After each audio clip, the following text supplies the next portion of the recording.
Stave Vede Sangapadakramopanishade Gayandiyam Samagaha Dhyanavastidadgate Namanasa Pashyantiyam Yogina Yasyantam Navidusura Suragana Devaya Tasmai Namaha.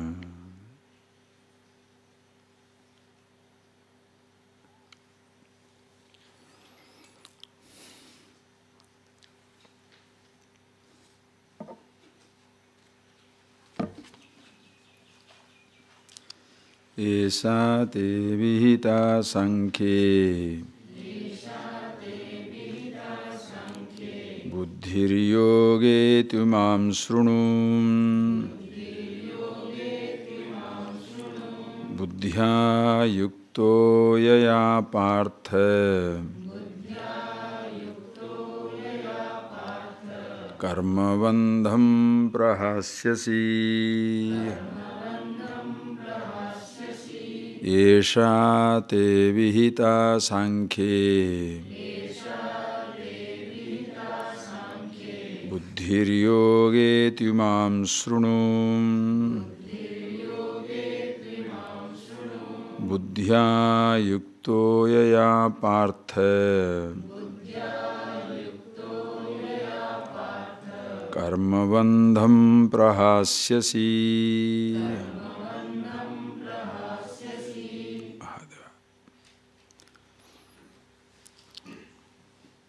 As we have seen in our introductory talks in your Tattvada classes, as well as in course of many different classes, remember that there are two types of gain in life.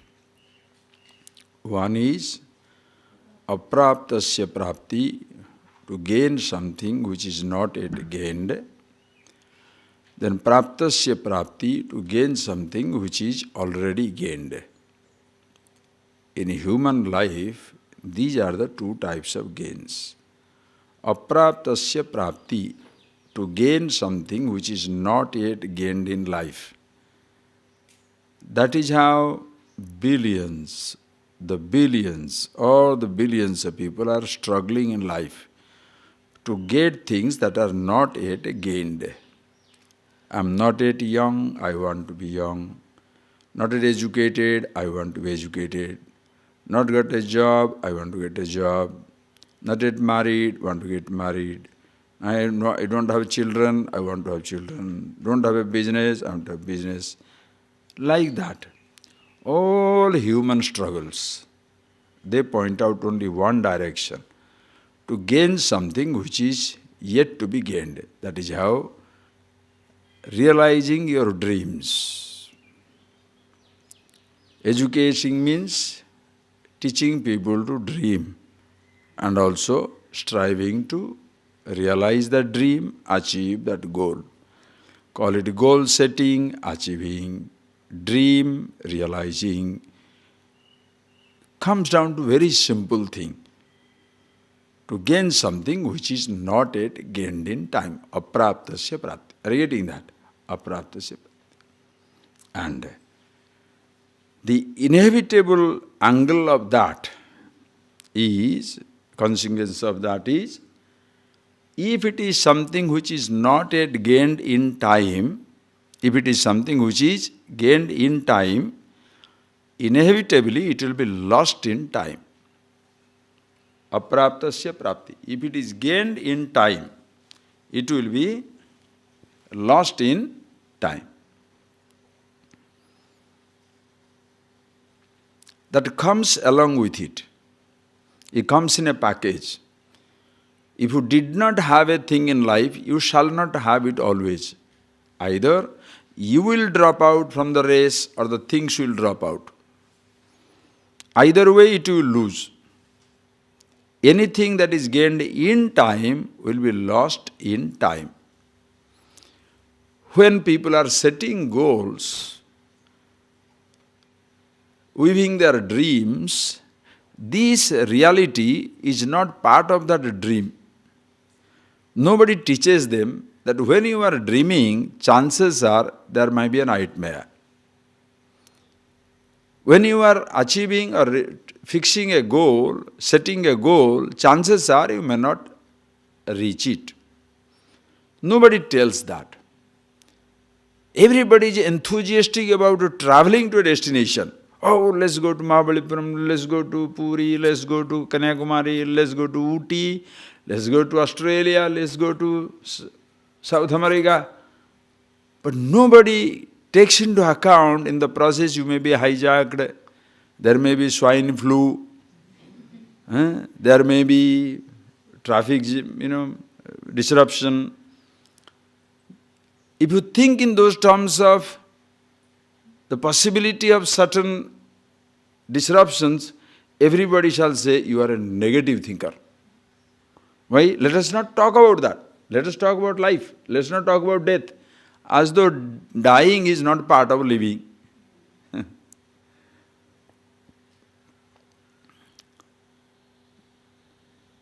Jatasya hi dhruva mrityu. Anything that is born shall die.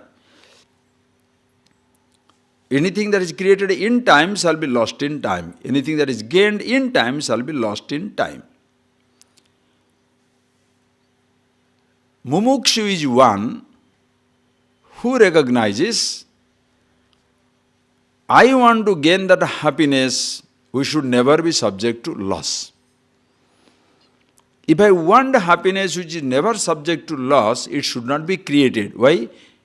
Anything created in time shall be lost in time.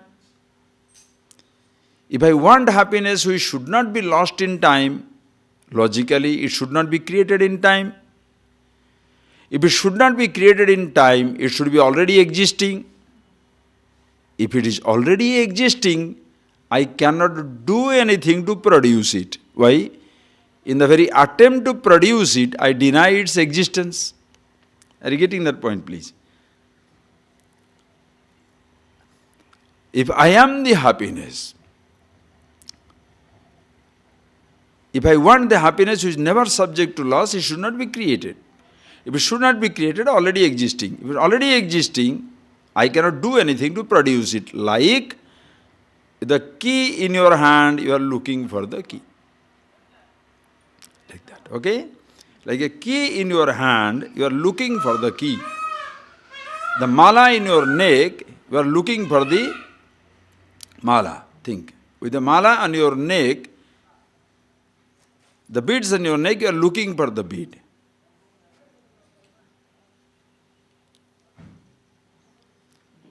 With the specs on your head, you are looking, where is the specs? You put it. You put it. But then you forget, where is the mala? Where is the specs? Where is the specs? And the person also who is sitting down with specs on his head, but he is a meditator, he is closing his eyes. So he shall say, close your eyes. Are you getting that? When he says, when you are sitting down on your, with your specs on your head, you are looking for the specs. Where is the specs? The moment you look for it, you deny that you are the owner of the specs. You take that example.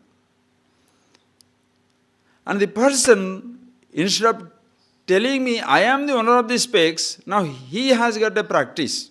He is meditating, closing the eyes. So he shall say, close your eyes.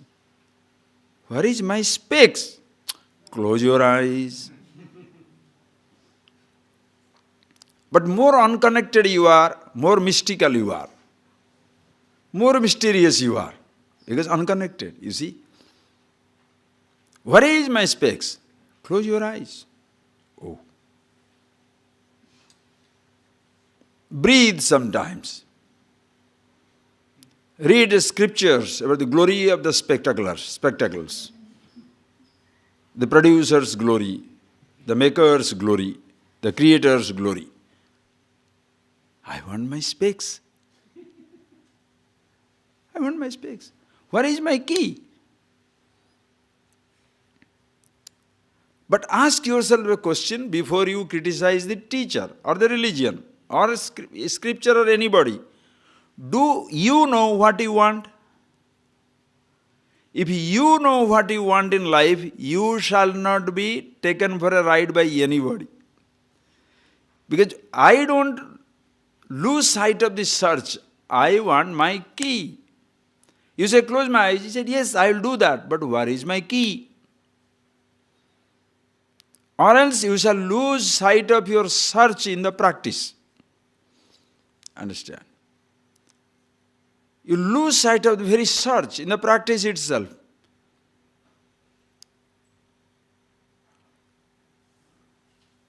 Just like previously, I was losing sight of my happiness in the sensation, what I call as the sense pleasure. Now I shall lose my sight of myself in the so-called spiritual sensation and spiritual ecstasy. If you get a high by taking the drug, taking the food, or some type of a sense pleasure, you are a sensualist. If you are getting a high by running, dancing, jumping, hugging, listening to some divine music, of course you are ecstatic. You are going through a spiritual ecstasy. That is what destroys people. You go from one trap to another trap. You are not released. Give my freedom.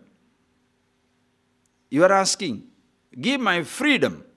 He passes on the bondage. Give my freedom. Do this. Shall I be bound by the practice or be released from the practice? Give my freedom. Visualize. Where is my key? But how many people are interested in that? So that is why teacher must be very, very sensitive. To whom he is giving what? Because the person is coming for a laddu. My child's problem, my husband's problem, my wife's problem. But you want to give him the absolute. The person is not ready for it. That is why they go away. It's like a person comes, one day a beggar, he has really a bum in the street. That fellow is hanging around. Then he saw one banker coming out from the bank. He said, hello sir, yes, be kind to give me some coin, want a cup of coffee. Take this $50, 50 cents, 5 coffee. Take 5 cups of coffee.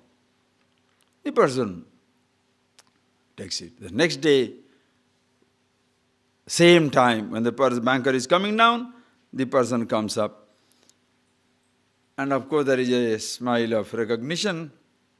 The banker, and when he's going to smile, he got a punch on his nose from the beggar. He said, what? What are you doing it for? Yesterday I gave you $50. He said, what is $5? 5 cups of coffee, and I never could sleep in the night. I didn't sleep at all.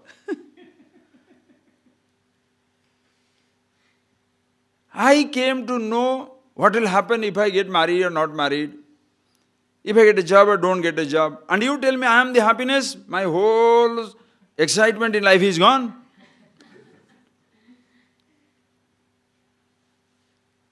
Unprepared student shall never receive it. That is why when you push it, the fellow thinks you are showing off, because he is not ready. He wants to live the life of a beggar, but you are trying to make him a king. What a wastage. The person wants to depend. You want to make him independent. It doesn't work out. Because some people are in beggars and they are such high-class beggars. One fellow goes and asks another person, he says, sir, can you give me $4,000 straight? He knows the money amount he asked for. He's a beggar. He's a beggar. Remember, he's a beggar. He goes to the street and asks a person who is come in a big car, and rich person looks at him and says, sir, can you give me $4,000? He said, what? Are you a beggar? He said, yes. Then why do you ask $4,000? What? Okay, all right, what is that for? I want a cup of coffee. He said, cup of coffee. $4,000? What type of shop you want to go? He said, no sir, it's not like that. I have a dream. I want to go for a drive-in coffee, but I don't have a car. So if you give me $4,000, $3,999 for the car and $1 for the coffee. So he knows his calculations, right? So there are certain professional beggars. Most people have become professional beggars in life. They know how to find out their sensations. Sound, touch, taste, smell, life is moving. Anyway, everybody dies, I shall die. Why looking for happiness? Can I have some more sensation? To such a person, understand, to such a person, you go out of the way to tell you are the happiness, you are the bliss, you are the Brahman, you are the Shivoham. That fellow doesn't understand. Why is he bragging? Because he comes for a topical solution. You are giving him fundamental solution. Are you getting that point? The person is not ready for it. That is why people go and the jam-pack the mystical, miraculous surroundings. Why? Something will happen. My disease will be cured. It happened to me in some country. One person came and asked me, Swamiji, can you cure? Because they are too much into these miracles and this nonsense. And this person asked me, Swamiji, can you cure? I said, yes, I can cure, but I will not cure you. I just wanted to shake him up a bit. I said, yes, I can cure, but I will not cure you. He felt so, understand, he felt so bad. I said, don't feel bad. You think I am come here to give you misery, make you miserable? Don't worry. Tell me, what do you want? Are you afraid of disease or you are afraid of death? Are you afraid of a disease or you are afraid of death? He said, oh, I'm afraid of disease.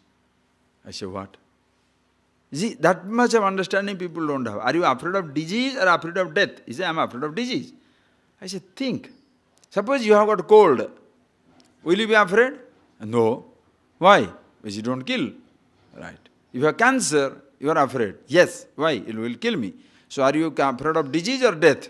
I'm afraid of death. See, that much time takes to understand that much.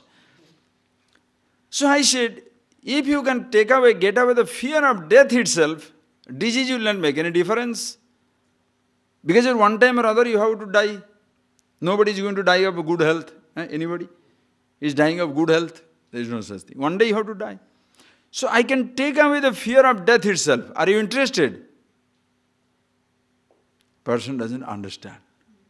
Why? Because that type of thinking doesn't exist for people. That type of thinking doesn't exist. Because the person everybody wants partial solution. My wife has run away. I am not looking for another wife. Why are you telling me I am the happiness? My husband is dead. I want companion. What are you talking about immortality absolute? I don't have a job. Give me a job. Why are you talking I am the happiness? That is good, but can I have a job? That is good, but can I have a companion? Understand? It's like the fellow goes to a dreaming, person who solves the dream. He goes there and he says, see, night is so disturbing for me. I can't sleep. He says, why can't you sleep? What happens? Every night the same dream is repeating. What type of dream is it? What type of dream is that? I am in the heavens. And those beautiful damsels, they are coming. And the moment I am running out, they are all disappearing. They just disappear through that wall, through a secret door, they disappear.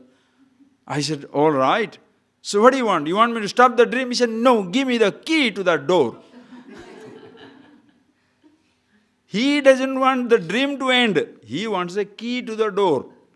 Now what is the idea of my making in dream end? Are you getting that?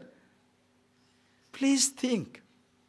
What is that person wants in life? He wants a little extension of mortality. He is not interested in immortality. That is why Vedanta Upanishad doesn't get into the thick skulls of billions of people. It will not. With how many people interested? Ask yourself the question. You have been listening for a long time. Are you really interested in absolute happiness, absolute freedom, absolute immortality, and not this little food should be available, dress should be available, I'm secured in life. Are you looking for relative security or absolute freedom?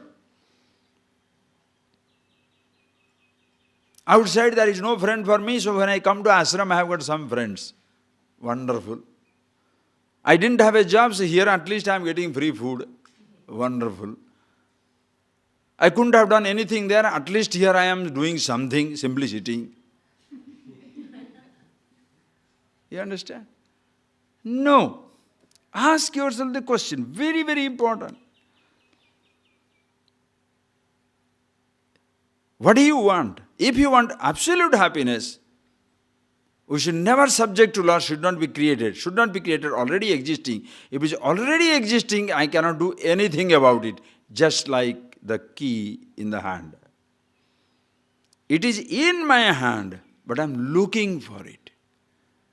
It's a simple example, profound, most telling example. With the specs on your head, you are looking for the specs. With the key bunch in your hand, you are looking for the key bunch. The moment you look, you deny that you are the owner. And what creates the distance between you and the you? Ignorance. Ignorance creates the distance. I don't know that I am the owner of the key bunch. I want the key. But I don't know that I am the owner of the key bunch. This ignorance creates the distance. Ignorance urges, ignorance pushes me, triggers. Ignorance triggers every type of search. Where is the key bunch? Just like the person is desperate looking for where is the key bunch, where is my spectacles, every man is groaning, moaning away in life. Where is the happiness? Where is the fulfillment?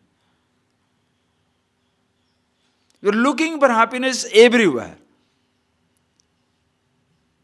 How many people look for where is the happiness?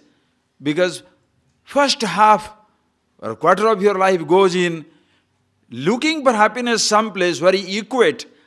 I want the job, so I will be happy. I get the money, so I can be happy. I can want the companion, so I can be happy. I can get the children, so I can be happy. So these are the pursuit for happiness.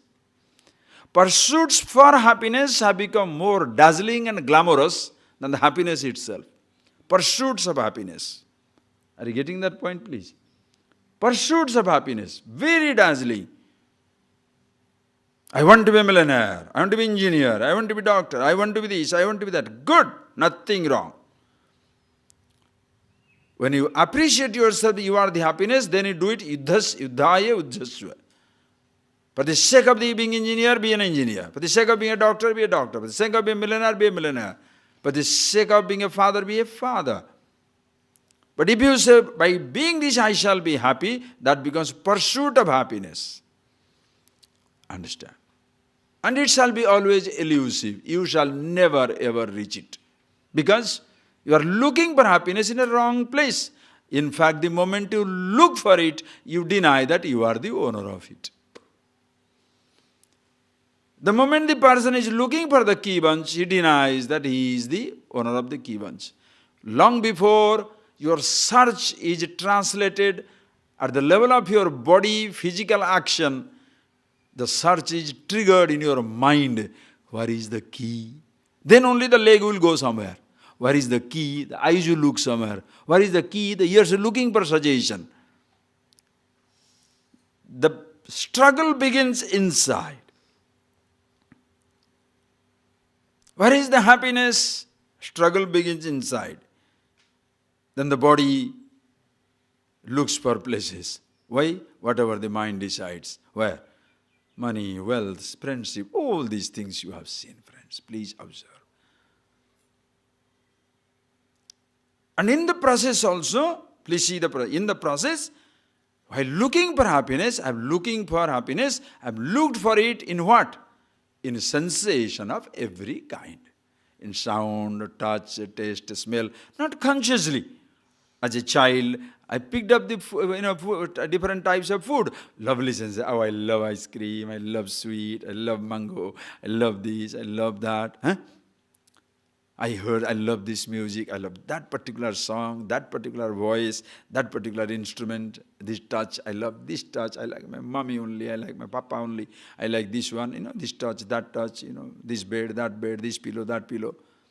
I like these sights only. So the child's life is full of excitement. We call it as happiness. Child is so happy. The man is so happy. See that newly couple, how happy they are, smiling with each other. We equate that as happiness. Companions, they come together. Look, they, in their marriage bridal robes, they look divine. So happy, so sweet.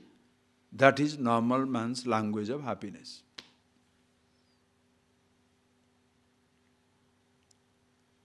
Then begins the nightmare.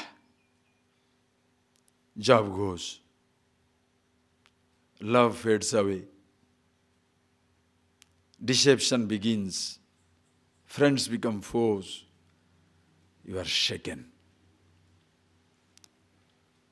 Youth fades away. You are shaken. That long, you never looked for happiness. Sensations reached, you thought you are very happy. Now you cannot have those sensations. Security gone. The body gets intimations of death and old age. Where is the happiness?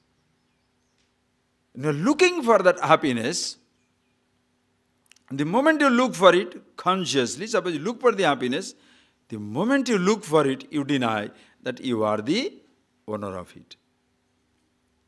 That time, suppose you meet a teacher who points out, first find out where the happiness is. In fact, it is yourself. Happiness is in yourself. Listen carefully. Happiness is in yourself. You are the happiness. These words will reveal you the truth. Like you are the owner of the key, will reveal the truth. Suppose you are really ready. True, it is not anywhere. Your mind is absolutely free. You are the happiness. Right. But why is it so happens? Many people don't get it instantaneously. That is because, first thing, most people don't get it immediately because most people are not pointed out that way.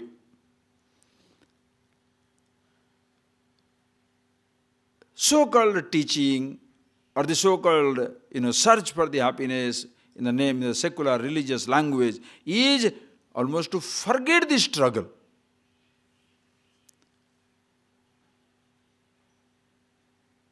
If a thought is bothering you, dismiss the thought, drown the thought with a faith, with a sensation or a music or dance or something somewhere. And the person also feels relieved. You can't say he doesn't feel relieved. Sit down, quietly closing your eyes. Never you have done it. So when the first time you do it, it's very peaceful. Oh, thank you. My problem is solved. The person feels released. Very restless. Sit down. Breathe slowly. Deep inhalation, deep exhalation, hold. Anybody will be restful. Because normally in your secular life you don't do it, so breathing becomes a religious practice.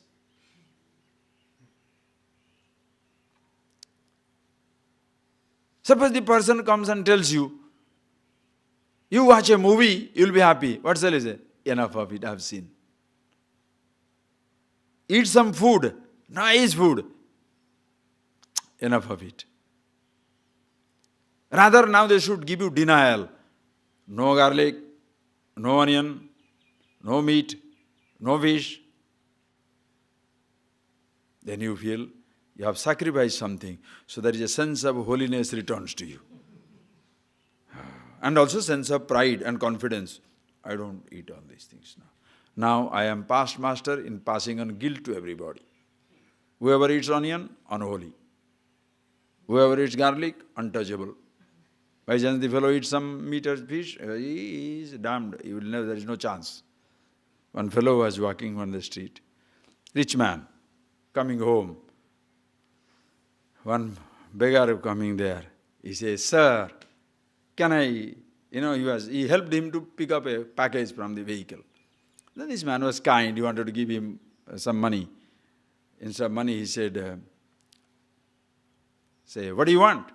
He said, "I want some food." He said, "Come on, I'll give you a nice drink." He said, "No, I don't drink. I don't want to drink. Give me $1 for food." He said, "Why don't you take some fag, cigarette? Take some too." "I don't smoke. I don't smoke. Give me $1 for food." He said, "All right. Today there is a race going on, horse race. The horse race going on, and in that process, there is one I know which horse is going to own. I will put some money on your name on that horse. Whatever gain comes is yours. It's all yours." He said, "No, I don't gamble. You give me $1 for food. I am a small, ordinary beggar in the street. I don't gamble. I want food." He said, "All right, then I won't give you $1 for food. You come home for dinner. I'll give you the best dinner in your life. My wife will cook you the best dinner, and I shall also show her, even a person never drinks, never smokes, never gambles, what happens to him."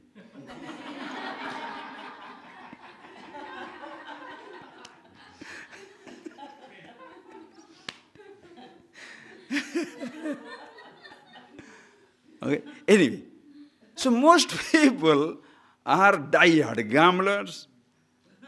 All these nonsensical, the sensations they have already picked up. So by chance religiously you tell them to do the same thing, they will feel unholy because they already know what is secular activity. So deny.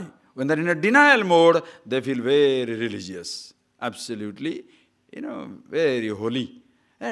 That is why they come and brag. For 10 days I stayed somewhere, no food, no cinema, no newspaper.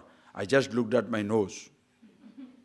Except on the top of my nose, I didn't look anywhere. So what shall I do? Prostrate? So what is more important? You are sitting down looking at a wall. Oh, it was so nice. Then why it is so bad now? So for everybody to be nice, everybody should go and look at a wall. 10 days do nothing, or 20 days do nothing.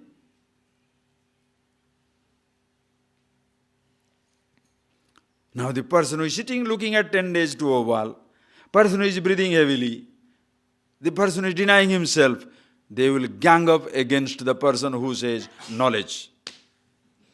The whole world will gang up against the knowledge. So knowledge is so wonderful. Okay, so many people are listening to it. How come they are so stupid? True, they are also right. Because the person listens. Why is it that even after listening, you don't get it? That is because these impressions of all that you have done so far are strong in your head. When you are told you are the happiness in yourself, still somewhere deep down you have a little doubt lurking.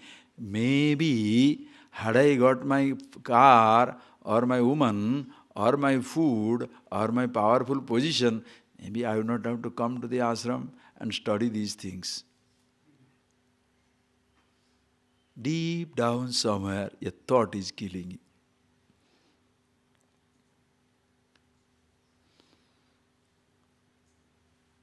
Because the sensations, understand, have a tremendous impact on everybody. Because from childhood, we have been eating food, seeing, tasting, touching, smelling. And these sensations, we are almost victims of these sensations. It's so nice. So nice to be happy. But then nothing like a chocolate, So nice to be happy, but nothing like a ice cream or a friendship Listen carefully. Of course they misunderstand. Not that if you are happy with yourself, you should not have all these things. That's a mistake again. If you are happy with yourself, happily go for a chocolate. Yuddhaya ujjasva. Chocolate for chocolate's sake. Ice cream for ice cream's sake. Pleasure for pleasure's sake. Even pain for pain's sake. That is how you become the master.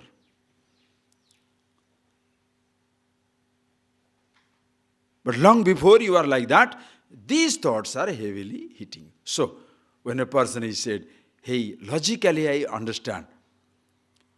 Ignorance creates the distance between me and myself. Knowledge will help. For the knowledge to take place, three things necessary. Object of knowledge should be there. Means of knowledge should be there. The mind should be ready. All the three things. Simple. I'll repeat it again. To get the knowledge of his hibiscus, flower should be there, eyes should be there, the person must be there. That this is the hibiscus. In fact, not three, four things. We should add one more now. It should four things. For the knowledge to take place, flower should be there, eyes should be there, mind must be ready. So, when the mind is ready, listen carefully. When the mind is ready, eyes can clearly see, flower is there, what will happen? The perception will take place, knowledge will not take place. Knowledge means what? What do we call as the knowledge? This is hibiscus. Just by seeing, how do you know this is hibiscus? Are you getting that point, please? Just by seeing, how do you know this is hibiscus? Oh, I had already seen the picture in somewhere, therefore I can see. That means somebody had already introduced to a picture. Unfortunately, in case of consciousness, there is no picture of consciousness available.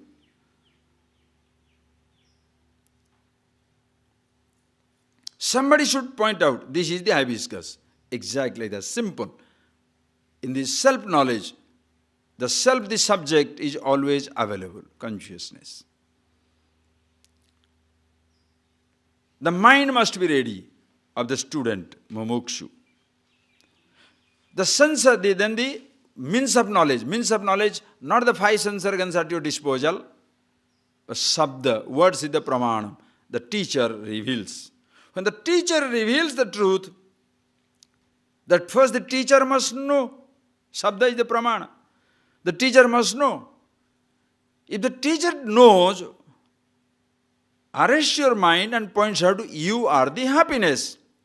Like when you are moving with your key bunch in your hand and looking for it, the person, the counter, sees it very clearly. He doesn't say, you shall be the owner of, I can see it clearly, you shall be the owner of the key after 5 years. What is the cuckoo statement is that? When you are looking for a key with a key bunch in your hand, the person who sees it clearly says, it is in your hand, you are the owner. Instantaneous. Not you shall be the owner. Nor he shall say, now I hear I am the owner, Shravana is over. Now Manana must begin. I must think about it. Think about what? Then I must meditate on it. Meditate on what?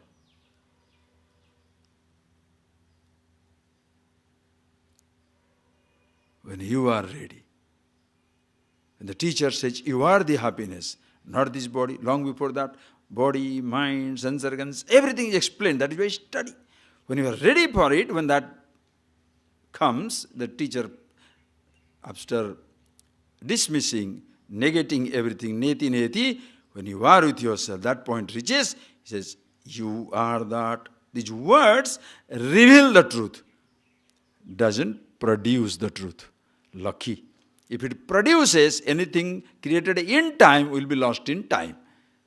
It is not, truth is never produced. Truth is revealed by these words. You are the truth. Now the person understands it. Now, even if he understands, in fact, if the teacher is powerful, the teaching is powerful, nobody can escape it. But what happens is, if mentally you are not ready for it, for a second you have a glimpse. Yes! Cloud comes back. After that, you cannot say you don't know. But you can never say also, I know. Because cloud comes back. So many thoughts are returning. I know I am the happiness, searching for it. I know I am the happiness, anger, exploding, intolerant, short temper, misery, obsession, greed, everything comes back. So that is where, when somebody looks at you, talking about this knowledge, he doesn't believe in you. Why? Because you talk about happiness, you are the most restless. You talk about meditation, you are the most agitated person. You talk about the fulfillment, you are the most miserable man looking for things. Nobody believes. Why is it that somebody doesn't believe? And that is why mere speaking of Shastra does not make you a wise man. Are you getting that point? Mere talking of scripture doesn't make you a wise person. Like very nicely, somebody says, no, who you are is so loud, I can't hear what you speak. Who you are is so loud, you are so angry, so short-tempered, so restless, so miserable. I can't hear what you say, because who you are is much more loud. What you say is nonsense. Nobody is going to believe in that. So that is why the person must see, who I am is much more important than what I speak. You say, I am free, but you are bound to your cigar. You say, I am free, but you can't leave unless you eat a chocolate or a pan parag, some nonsense, something. I am the happiness, but it comes with a sweet every morning. If that is not there, my happiness is gone. I am very happy, but nobody does namaskar to me, People are very disrespectful. They take away my happiness. If the environment is good, I am a very perfect man. Oh, I see. So environment must be correct for you to be happy, right? What is the environment? Everybody bows to me. Everybody massages my feet. That means everybody massages my ego. Whatever I say, yes sir, you are right. If you say, it must be right. You understand the point?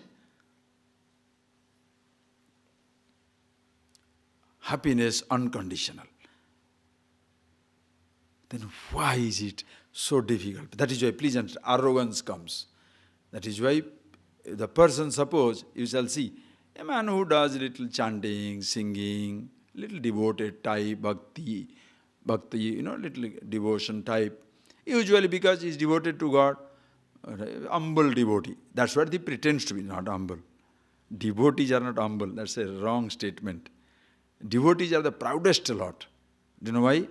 Because they have made the impossible infinity finite.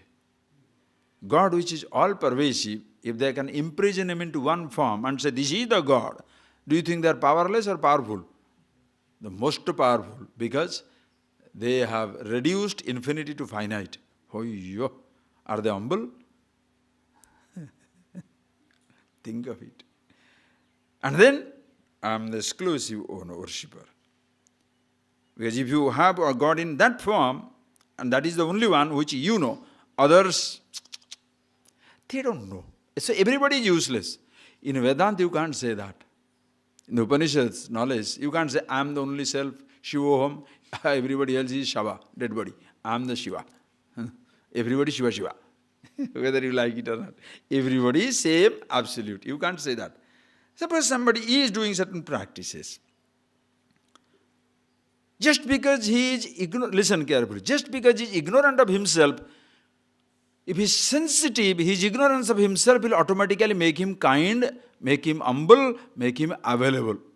Whereas the person who is familiar with the words,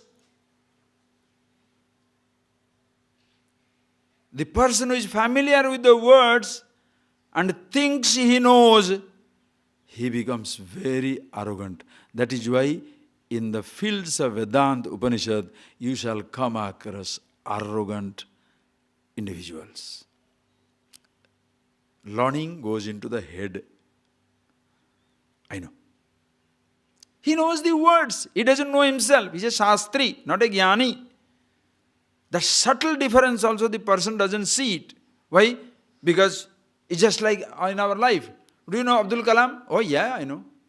What do you know about him? Did you meet him? Did you talk to him? Did you shake hand with him? Do you know his likes and dislikes? Do you know what he eats for food? Do you know what dresses he likes to put on? Do you know what does he do when he get up in the morning? No, then what do you know him? Picture. Have you seen Taj Mahal? Yes. What is that? Picture. When was it built? How many pieces of marble? What all things are there? Who built for whom? Just because we know the name, do you know Argentina? Oh yes. What is this? No, you are familiar with a name. Are you getting that point, please? Being familiar with a name is a different thing. Sarvam khalu idam brahma. Who cannot repeat? Everything is Brahman. Brahmaiva idam idagam sarvam. Isha avasyam idam sarvam. God is everywhere. Atma is everywhere. Brahman is everywhere. So if you can be a little smart man, organize your informations together, and just like professional speakers and writers, you can produce a lot, but you shall be doing, you don't be understanding anything. A person wrote in a book. When he was writing a book, other person there are critics, those who read the books and they give critical comment. Your critical comment was telling, giving a critical comment. The person got so angry. He said, have you ever written a book? He said, no. Then what do you understand what it means to write a book? You are giving such critical comments. He said, look, I have never produced an egg, but I know which part of the egg, what to eat in an omelette. The hen never knows. You may produce a book. That does not make an exclusion. What is producing a book? You can just write down one idea from him, one idea from that, one, bring it together, plagiarist, then put up in a book. So what is so big deal idea about it? A person can talk. A person can talk. Like some people are trained to talk. One person went for a training, how to talk. So he started, his trainer told him, you must start with a confidence, you must start with a story, you must start with these things. So he picked up a confidence, picked up this story, picked up everything, then went and stand in front of the audience. When he saw the audience, whoosh, everything forgotten. And then he started. Ladies and gentlemen, that was too good. I conceive.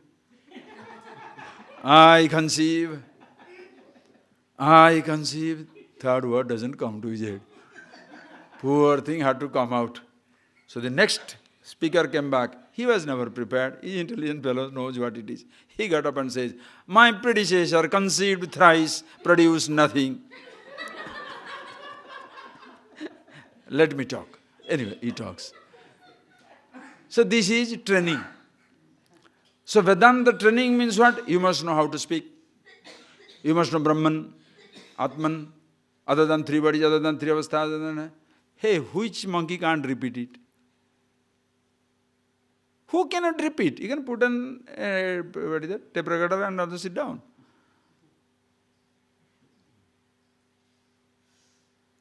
So that is why people, if you ask them to talk, they start their preparation. And in preparation, everybody is lost and agitated. Why? Because he is preparing, Hey, do you have that book?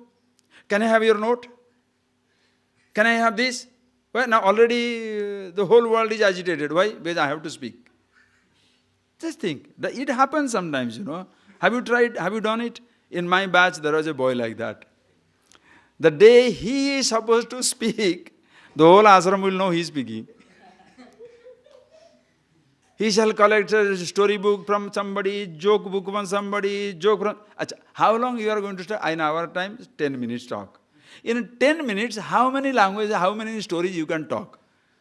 How many words you can speak? How many points you can speak? 10 minutes. The relaxed you are, the 10 minutes you can finish it up. The more built up you are, then you have one page here, another page here, another 2 pages here. In this page there is a bookmark. Then other page is another bookmark. Another. Then you don't know which one is which one.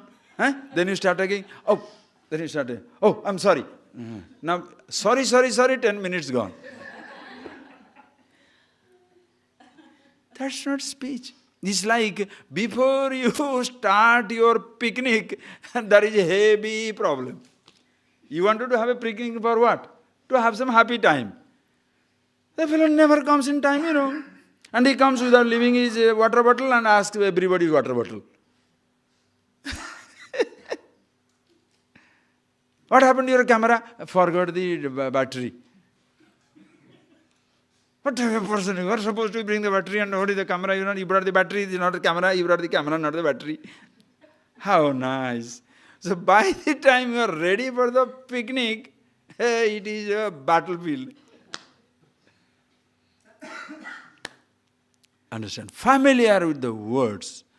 That is where you shall see loudspeakers. Not loudspeakers, loud speakers. Speakers are very loud. All words full of sound and fury, signifying nothing, as the bard will say, Shakespeare. Full of sound and fury, signifying nothing. It means nothing. Knowledge. When you come to, in the script, the teacher reveals, the person knows the truth for himself. Then why is it that he can't hold on? We see so much of arrogance. And that puts up people. Why does it put up people? Because they are not matured enough. They think, if this fellow has studied so long and therefore he could not do it, what is the use of studying? Why don't you see one person who has done it? If it can do to one person, do to you. It's like going to a college and you say, Swamiji, there are so many dropouts, why should I go to college? True, I'll be a dropout. One fellow can be a mistake. 100 people can be mistake. That does not make Vedanta stupid or mistake. Knowledge about yourself. In other things, when you get lost, there is no chance of returning because they shall never wake you up. You can be lost and lost in a drink. You can be lost and lost in a sensation. You can be lost and lost in the information. Whereas in Upanishads, you cannot get lost. Because the same Upanishad will demand every information is useless.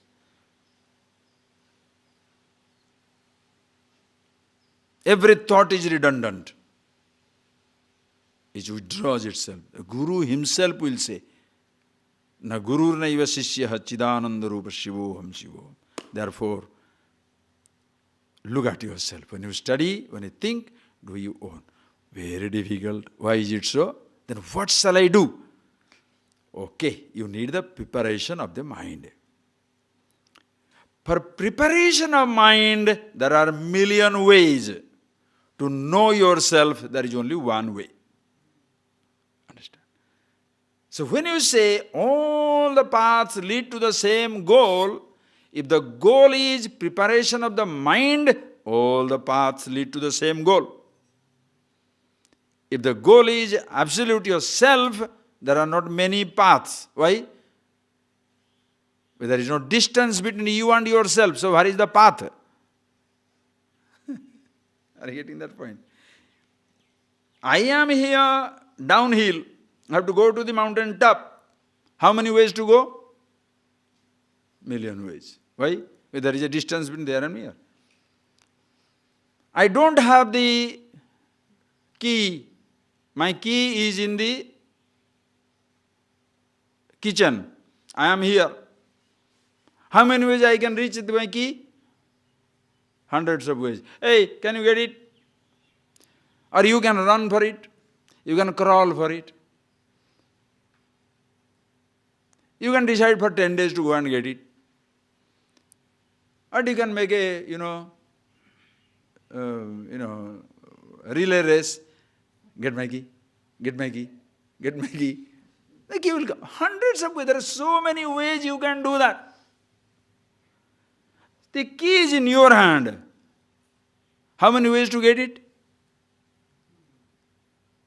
I can ask somebody to get it. What? I can go for a search for it. How many ways? That is why when vague people talk, what? All religions, There are different paths leading to the same goal. That is the biggest delusion of mankind. Because goals are not same. Forget the path. For one religion shall say,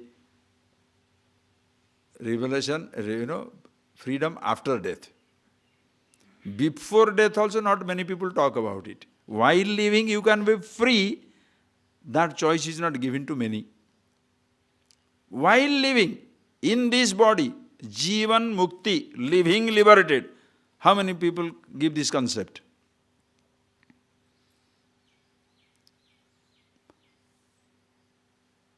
You can be born in a tradition which completely dismisses this. Therefore, fanatically you shall keep the distance from this type of thinking and you shall say, this is wrong. How can somebody be free here while living? Body is useless. The world is a miserable place. There is no hope of happiness here. What can you do?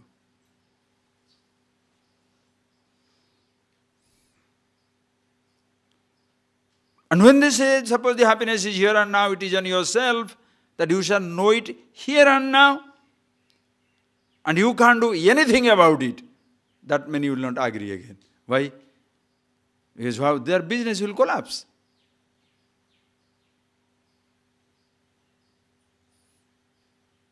Think.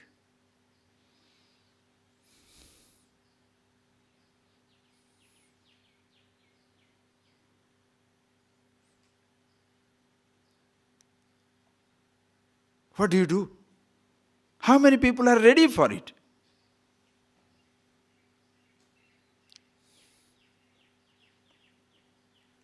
So all the paths do not lead to the same goal. Why? The goal is not same. And if the goal is yourself, the absolute, what is the distance between yourself and you? No distance. So how many paths? If there is a path only, there shall be ways. If there is a distance between the goal and if there is a distance between the goer and the goal, traveler and the destination, then only there will be so many ways. When the traveler and destination is one and the same, the goer and the goal is one and the same, the devotee and the altar of devotion one and the same, praptasya prapti, to gain something is already gained. When both are one and the same, there is no distance, no path. How many ways? There is no distance. So how many ways? There is no ways. That is why knowledge, jnana, knowing about yourself, like a shabda pramana, it reveals. Hey, why I don't know it?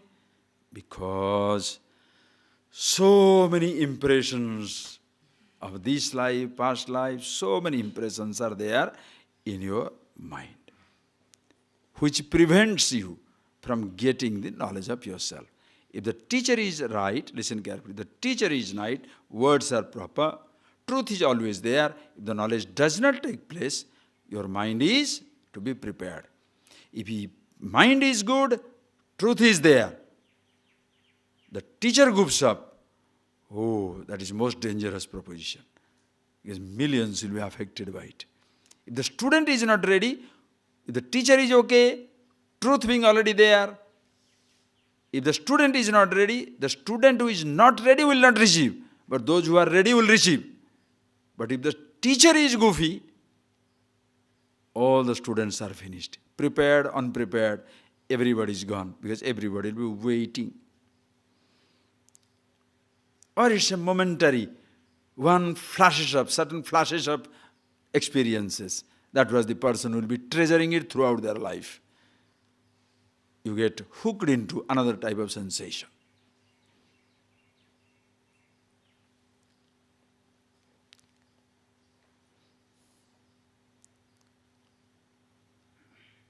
Get in there, please. So what should you do? Now what shall we do? This is where comes your karma yoga. What is the karma yoga? Please see. I will give an example. Why is it, listen carefully, why is it, even after listening to this, convinced, the same anger overtakes, Hatred overtakes, restlessness overtakes, jealousy overtakes. The thoughts are doing Tandava Nritya. Huh? The dance of destruction inside the head. I don't know how to get out of it. When you listen to these things, one thing that happens to you is you stop blaming people for your misery. You stop blaming people for anything. As long as you are blaming others for everything, still you are not looking at yourself. You know, when people say, he makes me angry, that fellow makes me angry, environment is not suitable for me. You know, for God's sake. Direct your attention, focus your attention onto yourself. Ask not the question, why somebody says that? Ask yourself the question, why am I reacting like this? Focusing that light on yourself is so important. Not why that person talked like that, why he behaved like that, why she smiled like that, why he did that, why he did not look like that. Let them. Why am I reacting like that? What creates your agitation? Other people's action or your reaction? You shall nod your head, true, true, true, my reaction. Then go back and fight. How? How does it happen? When I tell you this statement, what creates trouble for you? The other person's action or your reaction? Other person's speech or your reaction? True, is my reaction. Then going out, how do you react again? Think. When you go for an allergy test, please see that. Nowadays, science helps us to understand it so well. When you go for an allergy test, what is allergy test? They put little mango in your body, juice, little bit, mango, little bit, garlic, onion, vendaka, lady's finger, everything, whatever little they'll put. And whichever creates a bigger reaction, they'll put it around. If which you are allergic to, big one will come. If you are not allergic, nothing has happened. So when they do that, they give you the medicine or they remove the vegetable. This species must be removed. Why? You are allergic to vendaka, so no more lady's finger in this universe. Now what will happen? You are allergic to one person. Should you change or that person must be removed? For each mistake, if you start removing one person, so you are the only king of the world alone. Huh? Ruling over what kingdom? My supreme kingdom of me. What a waste. Do you understand what I am talking? When the vegetable creates a reaction in you, you change your immune system. Fix your immune system. Don't remove vegetables. If you are reacting heavily to people, don't dismiss people. Remove yourself. Change yourself. Yes, that is why you come to an ashram. Or come to a place of study. Call it. Ashram does not mean place of study. Ashram can be also idiotic place. Don't worry about it. Wherever there is a teaching, you go there. Whether it is in an ashram, in a cave or in a hutment or a 5-star house. Doesn't matter. You go there. Why?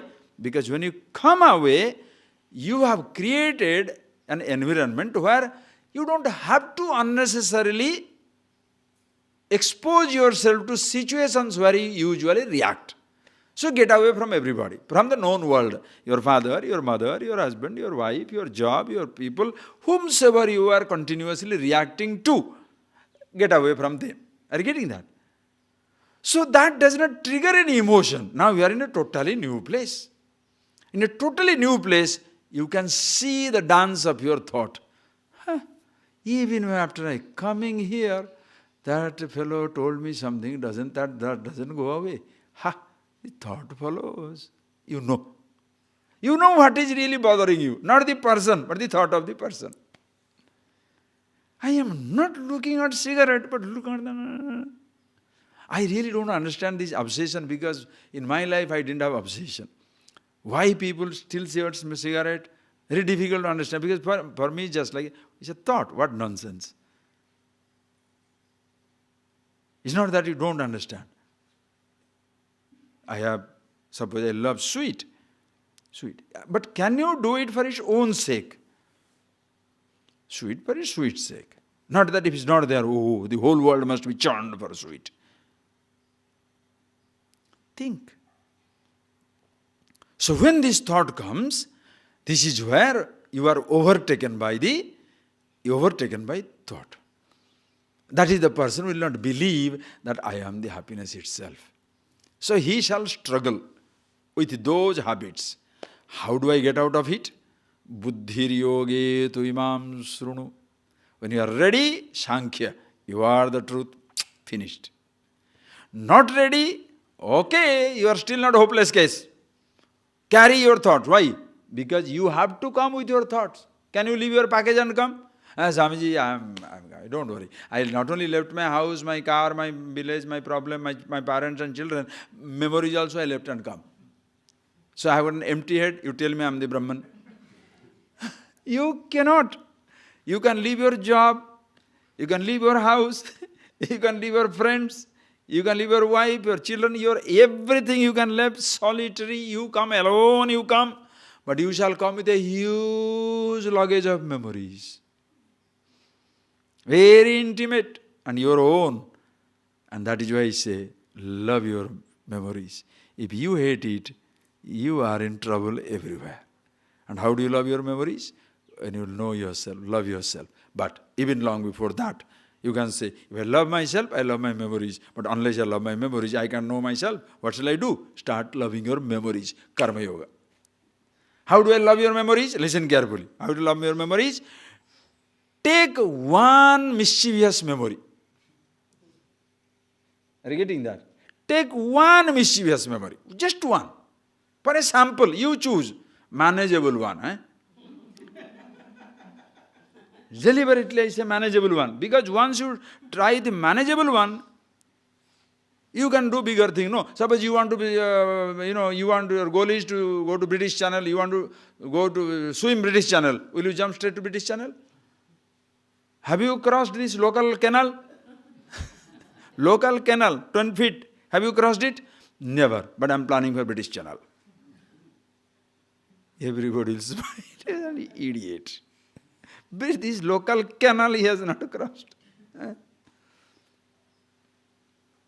Have you crossed the local river? No, forget it. Local sea, have you gone 2 kilometers, 3 kilometers swimming? Oh, why should I do that? I am going for British Channel. These are the nuts. You understand? These are the nuts. Start with the small.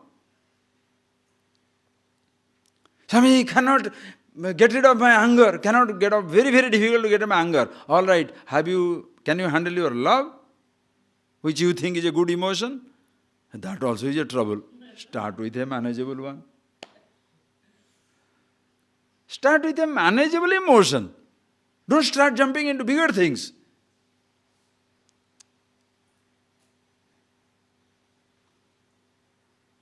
I want to get out of this Shad Ripu, Kama, Krodha, Lobha, Mada, Moha, Mascharya, passion, hatred. Have you won over your desire for idli? Idli, early morning idli, coffee. Early morning coffee. And then don't worry about those 6 big chalavas. They are very happily staying in you. You don't worry. They shall be there in you. They have taken permanent residency. You don't have to worry about them. They will not go. They are part of you. They are there. Try with idli. Swami, how can idli create a problem? You want me to create problem with idli? Give everybody 2, give you half. Just give everybody 2 and with love also. How many you want? Yeah. Why you want 1? Take 2. How many you want? 3. 3 is too little. 4. Hey, bring some chutney also, give it to him. Then skip you and go to the next person. How many you want? Do I not exist? Oh, you are here. Come on, how many you want? 2. 2. My God. What's with the 2? You are already so fat. Take half. Then you can see Mr. Anger, Miss Anger, Miss Universe Anger, Mr. Universe Anger, descending there. What is that? Morning meditation class. Brahmaiva, I am the Brahman absolute. What Brahman? Make a joke out of all your things, friends. You will enjoy it. Don't make a serious problem out of it, because it's not a problem. If you take it seriously, you are creating a situation, you are giving a sanction to a situation which does not need to be given any sanction, because it has no reality. No thought is powerful. You have empowered it. So simple, start with a manageable one. What is a manageable one? You give anything you like. Let us say coffee. Just simple example, coffee, okay? You take anything you like, please, anything you like. Sleep. Or take sleep also. Take coffee, take sleep, anything you like. A coffee, start with that, I'll give you both examples, okay? If you know you are the happiness, listen carefully, you are the happiness, and I tell you, 4 o'clock morning, get up and go. So 4 o'clock you get up, suddenly a thought comes, so sleepy. Swami told, but he's not coming to see whether you are in the class or not, He's chanting class, Swami doesn't come chanting class. He goes, he doesn't see this way. Look at this way. It's all right. And by chance you see only 3 heads here, he must be thinking the other head is that side only.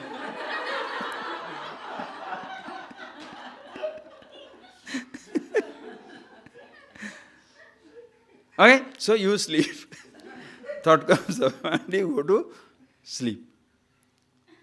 Then you say, afterwards you feel bad. At 7 o'clock you get up, I should not have slept. I should not have slept. I should have. Why is it so difficult to get up? Listen, same thing, like a coffee. You are writing your note, you are writing in office, whatever, suddenly at 3 o'clock, coffee. One thought, coffee.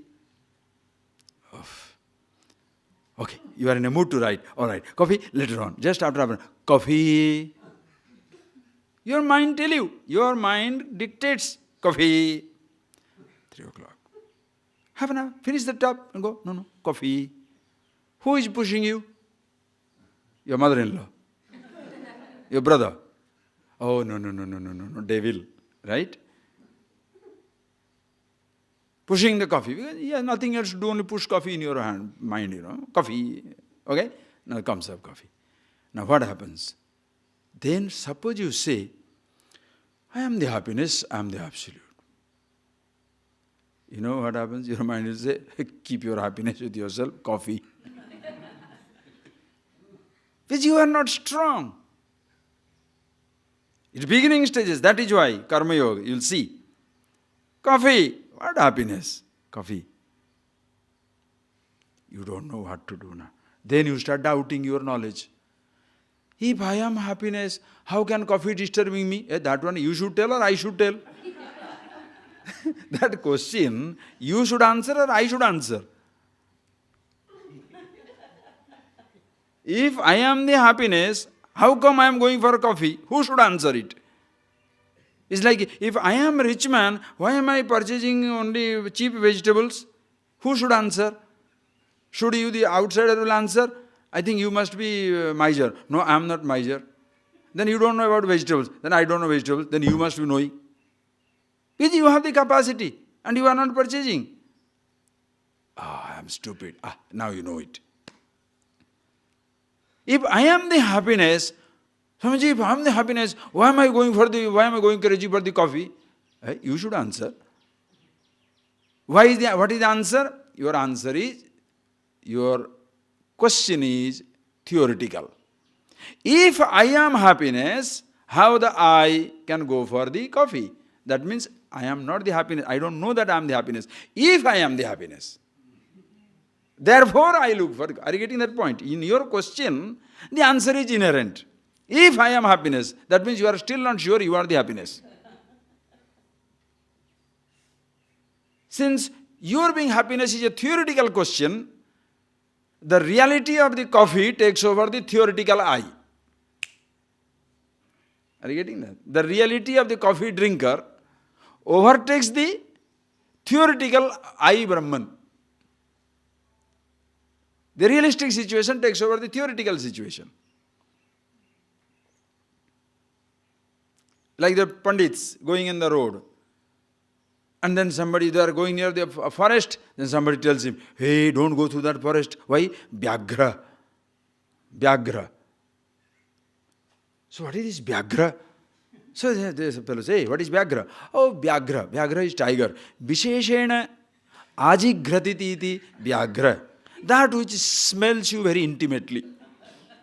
Vyagra. Visheshena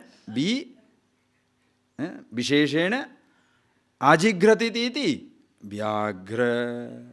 That which smells you very intimately. Oh, that's no problem. So Vyagra, only smells us intimately. This is theoretical nonsense. So the real tiger eats the theoretician. When you go near the tiger, thinking he's going to smell you, he's not going to kiss you, he's going to devour you. He eats it and goes. So the theoretical I, if I am the happiness, how come I am suffering? That is because that happiness is a theoretical proposition for you. So long before you get into that theoretical proposition, hold the practical one, coffee. Now see, the coffee has come.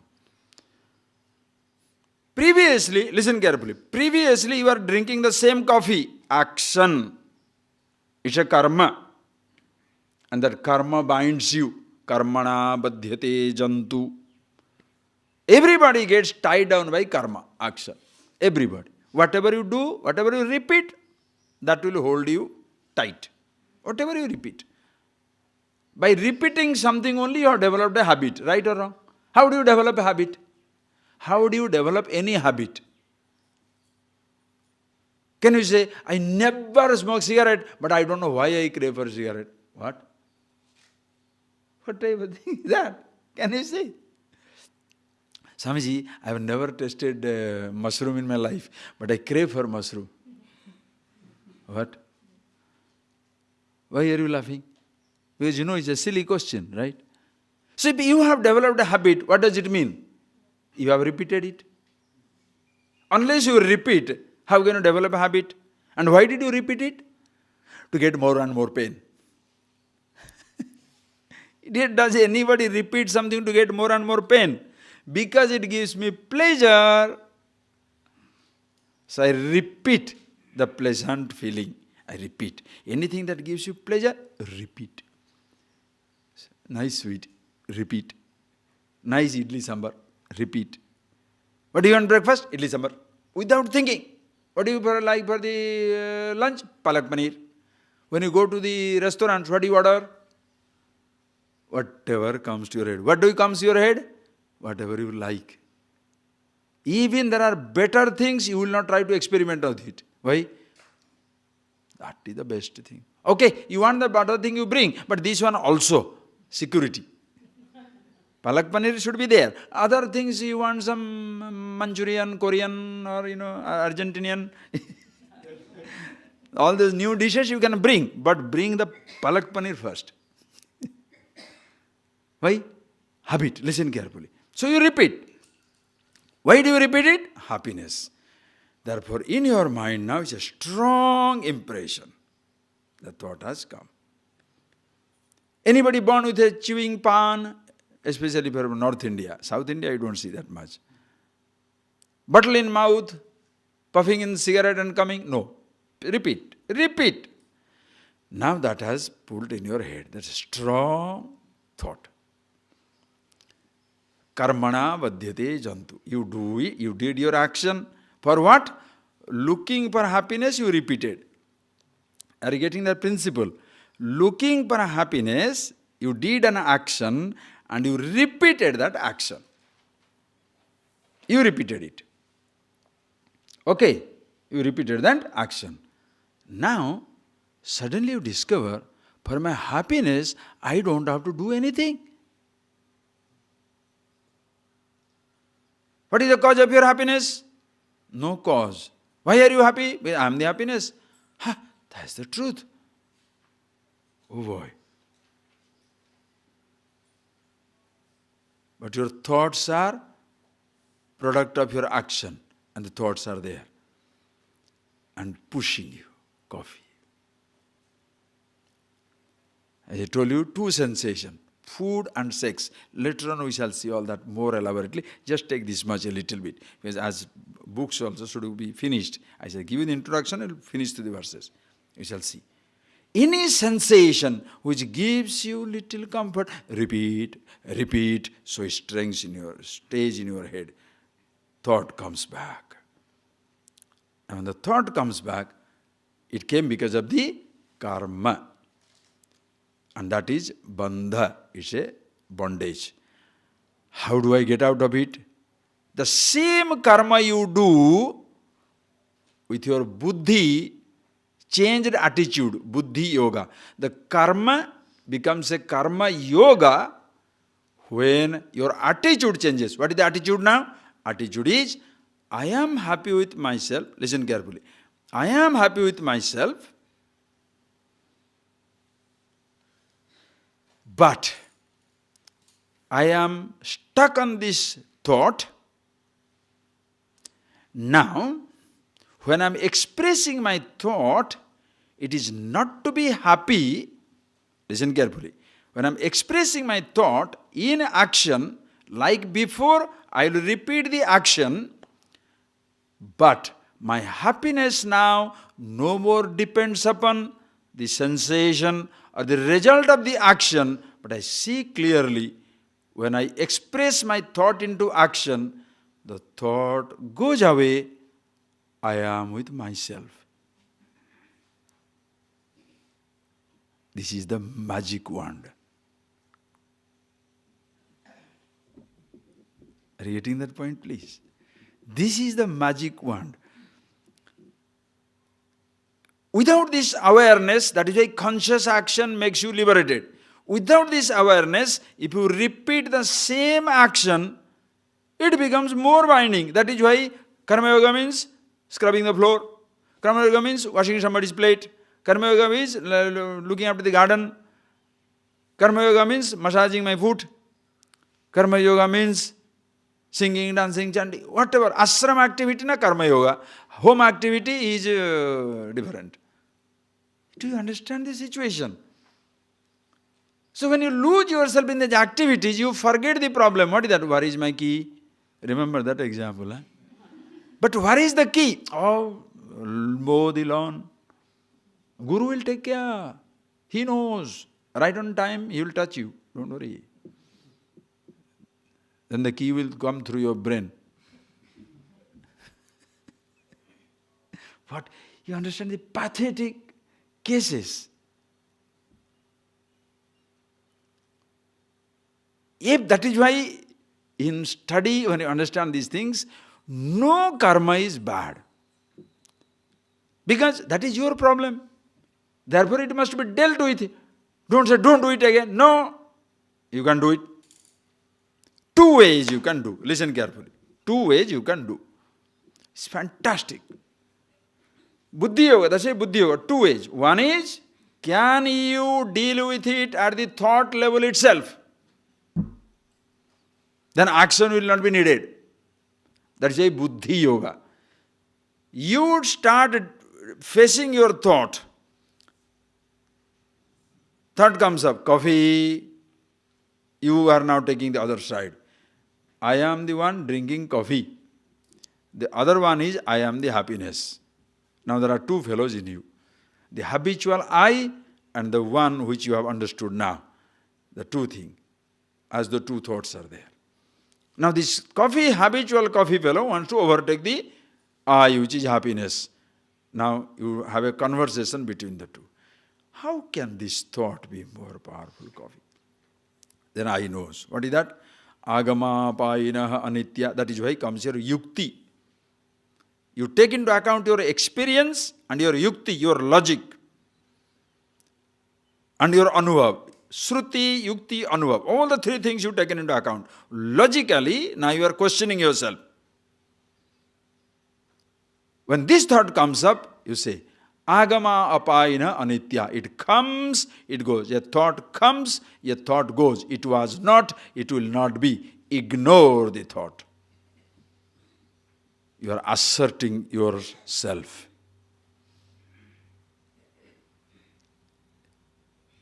And if with that you can dismiss it, enough. A thought doesn't bother you.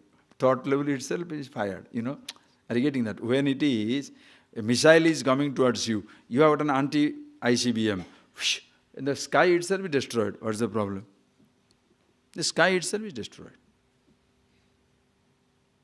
Knock it off. Or create some type of a silo on a huge hole or something like that with a very magnetic thing that comes into that only. That was on the ground also destroyed. You can try, but if you can destroy it there itself, no problem. Now this missile has started from the thought level. Coffee missile. The coffee missile. You don't like coffee? You put anything. I am just putting coffee. X. You put anything. That missile starts from you. And don't say God whispered into my mind. Satan comes and whispers. The devil comes and Mara comes and XYZ comes. No, don't make yourself a saint, okay? You are fully responsible. Habit. Take your responsibility. The moment, not that you think, the thought comes up. 3 o'clock, you think of coffee or thought comes up? Anything, at a particular time you miss. Just like our dog, Shiva. When the bell goes, whether you go or not, he goes. Because he knows the bell. 12 o'clock. Now this big peacock, you can time it now. 8:15 you come to my place, you will see him dancing. Every day. For half an hour he will dance there, hang around, call everybody, then he comes back. Habit. So the thought comes, listen carefully, the thought comes. When the thought comes up, at the thought level, you kill the missile. How? Thought begins, thought ends. It was not there, it will not be there. Because you are strong. That is why meditation. You are being conscious with yourself. More and more you assert yourself. But if you are thinking, if I am the happiness, why the thought is coming? You will be permanently damaged, don't worry. If I am the happiness, nonsensical talk. See inside. Be that. Deal with your thoughts. It's just like the battle, the soldiers, before they go into the battlefield, the real front, battlefront, they have mock battles. Before you deal with the real situation, you are dealing with a mock situation inside yourself. It comes up. Instead of going to the kitchen and suffering in front of everybody, you do it in your own privacy. You sit down, happy with myself. Right. So now the thought comes. You will see that I am the happy. Thought comes. So many thoughts have come and gone. These also go. You don't take it seriously. Let it come. Hey, coffee. Hey, some fellow is talking. Who cares? Have you ignored other people talking? You sit down, other people talking. You ignore. Like that inside, your mind is talking. You ignore. No, I must listen. I see. If you are such a good listener, when your mind is telling, write 10 pages. No, not necessary to write. How come you are not listening? Coffee demand, you are listening and feeling disturbed. But asking you to write 10 pages, you are not listening to that. Why? You understand the defect. So very selective. That is why you suffer in life. A thought comes. The moment the thought comes, buddhi, at the level of the thought itself, you can dismiss it out. That is very sharp people. That is like a jnana yoga. Thinkers can sharp it out. Some people cannot do it. Not that they cannot. I don't want to underestimate anybody. Everybody can do it. But anyway, suppose you cannot do it, all right. Choose consciously to express that thought into action. Okay, let's go for coffee. But consciously go. Coffee, all right, coffee. Get up from your chair. But never lose sight of your mind.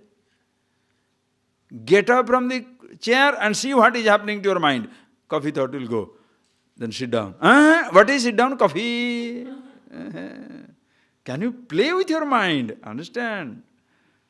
Coffee. Then you sit down. Okay, all right, we'll go. Go there. As you go, they just look at your mind. Go on. You don't talk about it here. Then take a turn and come. What is coming back? Coffee. Coffee is there. Go. It's like a child who is smart. He says, Papa, balloon. Okay, baby, come, we'll go. He keeps quiet. When you take a turn, that side, shop. Why are you going here? Shop is there. That is, remember, the child who is smart. You may try to take him away, but the fool remembers the path. He remembers the way. He says, no. What are you going this way? That way only. Then you go to ask, see this shop, there is no, this is not the shop, that shop. He remembers. You have got a spoiled baby inside your head.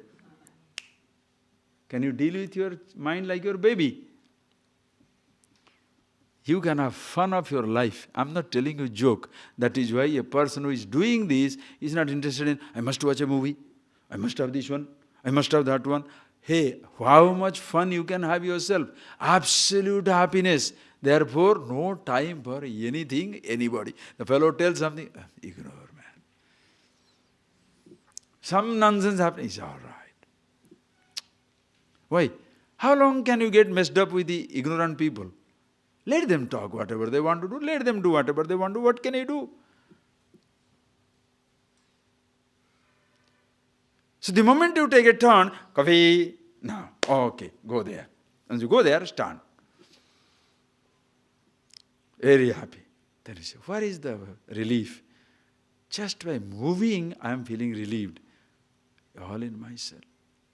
The more you are asserting yourself, the thoughts will be weak and weak and weak. Then you take the coffee bottle and a cup, pour it.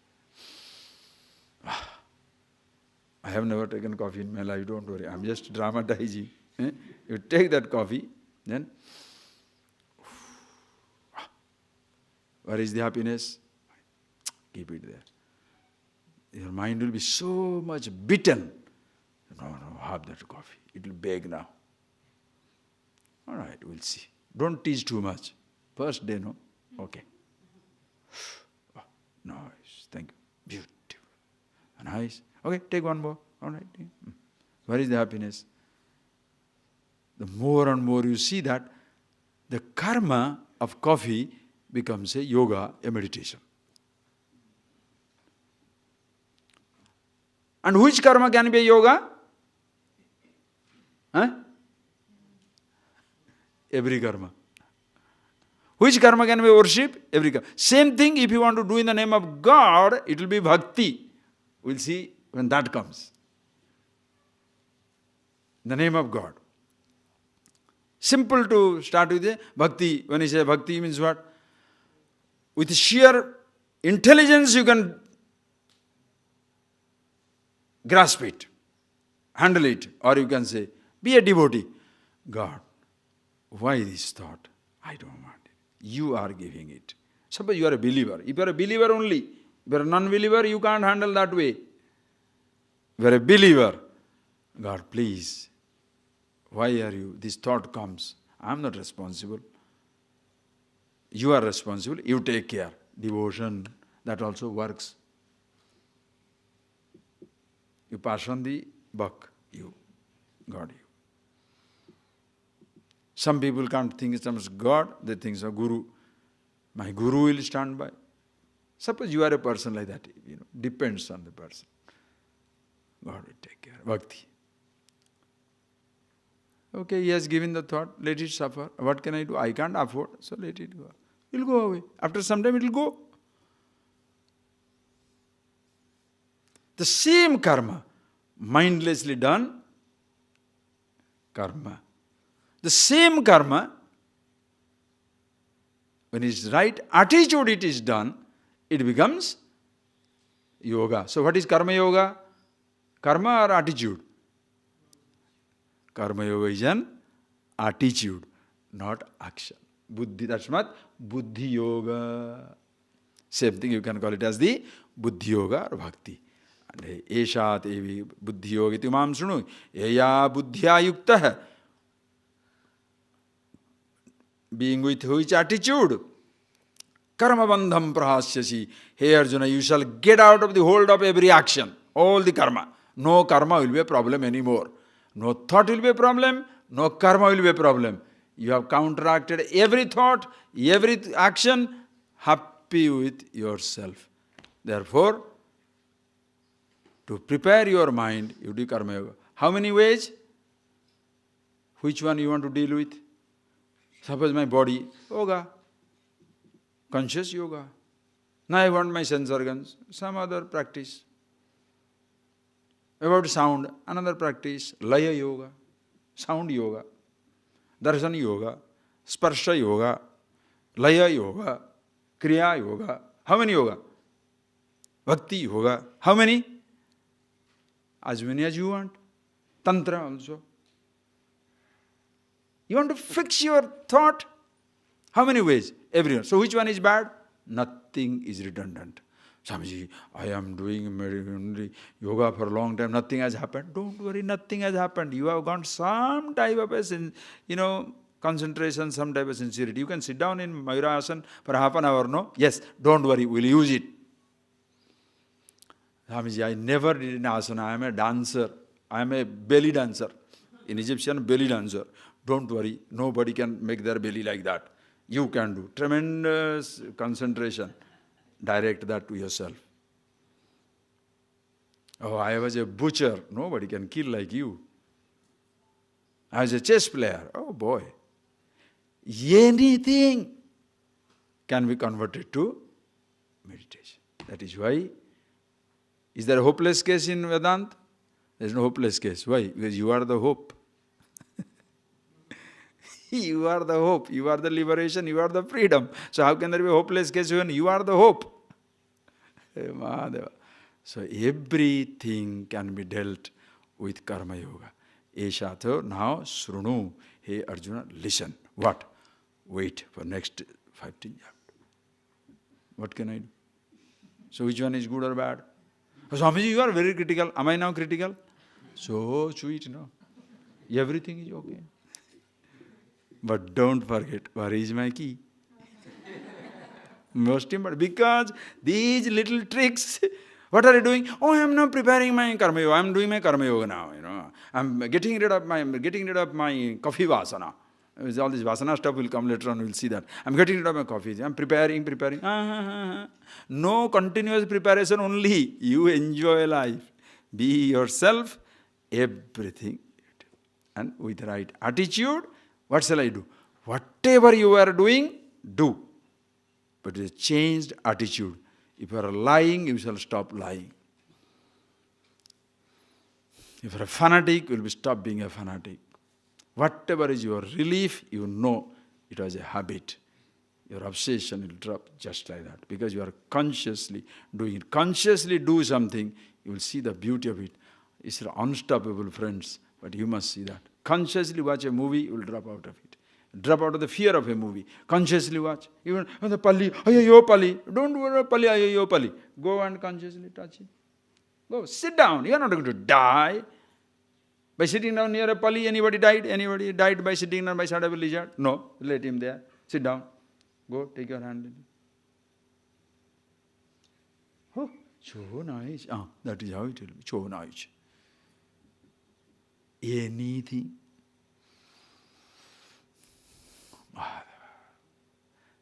Living is a celebration. Such a beautiful creation is not meant for human persecution. Learn to enjoy. Be yourself. Close your eyes.